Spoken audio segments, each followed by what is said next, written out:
The year was 331 BC, a silent yet heavy night. The stars shimmered in the sky, but on the ground, a storm was about to be born. This was the moment when history itself stood still, holding its breath, as two great powers were about to collide. On one side stood Alexander the Great, only 25 years old, yet in his eyes burned the dream of conquering the entire world.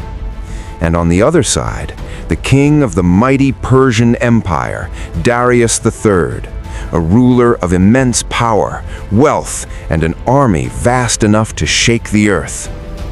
This battle was not sudden. It was revenge for past defeats, a reckoning of broken promises. Darius had already been defeated by Alexander once before, and this time he wanted to end everything. He chose a battlefield crafted for his strength, wide, open, and perfectly flat, where his chariots could race like the wind and his army could spread like an endless sea. Meanwhile, Alexander, after conquering Egypt, crossed rivers and marched forward in silence with his soldiers. His army was smaller, but disciplined to perfection, like one body, one soul. Every soldier knew this was not just a battle for land, it was a battle for history itself. The ground had been leveled so that every chariot could charge at full speed. The air was dry, and a thin veil of dust blurred the sunlight. Both armies stood face to face, Persia's forces far greater in number, yet Alexander's smaller force stood like a sharp, deadly island within a vast ocean. The Persian army advanced with chariots, war elephants shaking the ground, and the roar of battle turning the field into chaos. At that moment, Alexander shifted his army slightly to the right, as if retreating, as if he was afraid.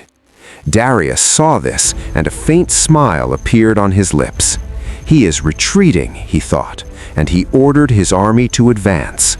But he did not realize he was stepping into a trap. As the Persian army moved forward, a small gap appeared in their otherwise strong formation, a gap that seemed insignificant but would prove devastating. And in that very moment, a spark flashed in Alexander's eyes. With his elite cavalry, he charged forward like lightning, a direct, swift, and merciless attack, straight toward Darius himself. Everything changed in an instant. The Persian lines began to collapse, soldiers panicked, shouts turned into screams, and the battlefield, which moments ago was a symbol of power, became a scene of fear. Darius, the king of thousands, saw Alexander charging straight toward him, and in that moment, his courage broke. He turned and fled. It was not just a man running, it was an empire collapsing. As their king fled, the entire Persian army shattered. What was once a mighty ocean turned into scattered sand. What was once power turned into weakness.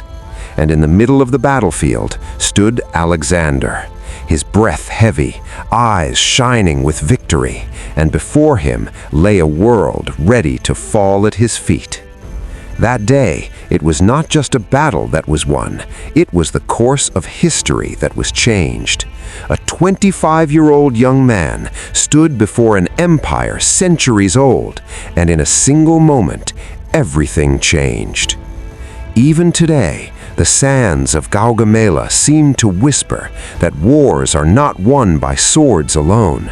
Sometimes a strategy, a single move, and one decisive moment can change the entire world.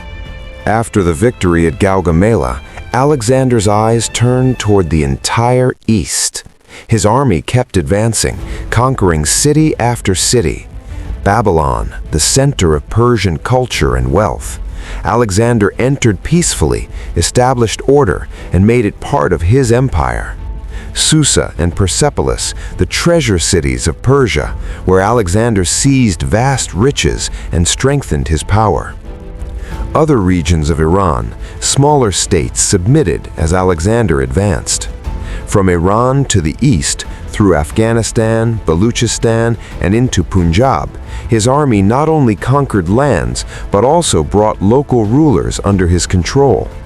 Alexander did not just take over Persia, his conquests reshaped an entire world.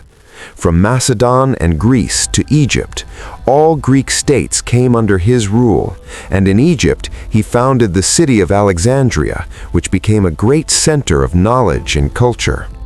From Egypt to Persia and further into Asia, all territories of the Persian Empire fell under his control.